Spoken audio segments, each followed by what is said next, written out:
Genesis chapter 19. The two angels arrived at Sodom in the evening, and Lot was sitting in the gateway of the city. When he saw them, he got up to meet them and bowed down with his face to the ground. "My lords," he said, "please turn aside to your servant's house. You can wash your feet and spend the night, and then go on your way early in the morning." "No," they answered, "we will spend the night in the square." But he insisted so strongly that they did go with him and entered his house.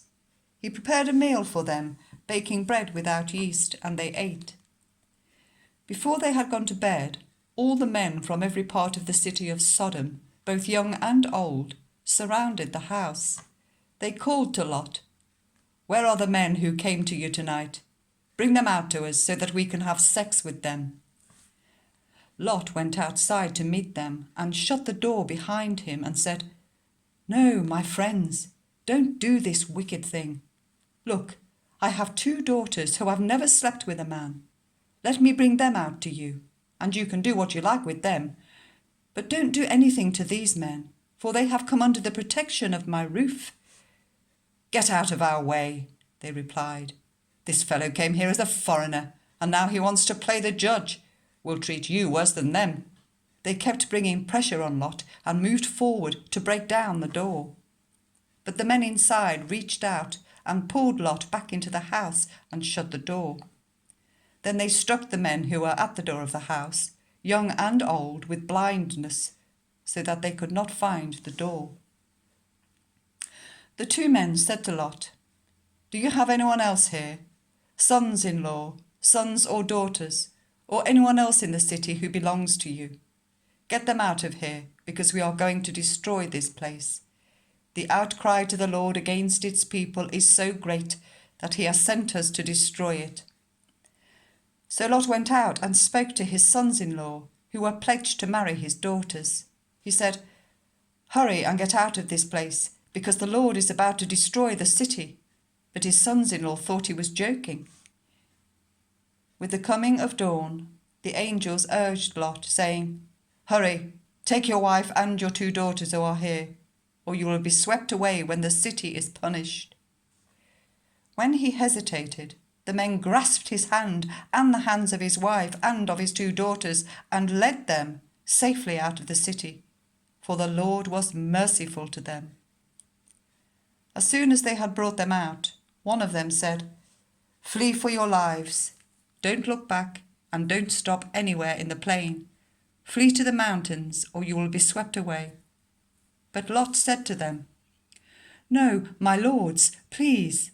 Your servant has found favour in your eyes, and you have shown great kindness to me in sparing my life. But I can't flee to the mountains. This disaster will overtake me, and I'll die. Look, here is a town near enough to run to, and it is small. Let me flee to it. It is very small, isn't it? Then my life will be spared." He said to him, "Very well, I will grant this request too. I will not overthrow the town you speak of, but flee there quickly, because I cannot do anything until you reach it." That is why the town was called Zoar. By the time Lot reached Zoar, the sun had risen over the land. Then the Lord rained down burning sulphur on Sodom and Gomorrah from the Lord out of the heavens.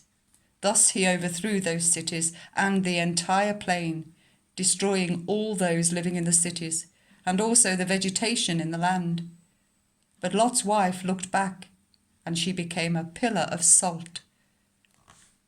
Early the next morning, Abraham got up and returned to the place where he had stood before the Lord. He looked down towards Sodom and Gomorrah, towards all the land of the plain, and he saw dense smoke rising from the land, like smoke from a furnace. So when God destroyed the cities of the plain, he remembered Abraham, and he brought Lot out of the catastrophe that overthrew the cities where Lot had lived. Lot and his 2 daughters left Zoar and settled in the mountains, for he was afraid to stay in Zoar. He and his 2 daughters lived in a cave. One day the elder daughter said to the younger, "Our father is old, and there is no man round here to give us children, as is the custom all over the earth. Let's get our father to drink wine, and then sleep with him, and preserve our family line through our father." That night they got their father to drink wine, and the elder daughter went in and slept with him. He was not aware of it when she lay down or when she got up. The next day the elder daughter said to the younger, "Last night I slept with my father. Let's get him to drink wine again tonight, and you go in and sleep with him, so we can preserve our family line through our father." So they got their father to drink wine that night also, and the younger daughter went in and slept with him. Again, he was not aware of it when she lay down or when she got up. So both of Lot's daughters became pregnant by their father. The elder daughter had a son, and she named him Moab. He is the father of the Moabites of today. The younger daughter also had a son, and she named him Ben-Ami. He is the father of the Ammonites of today.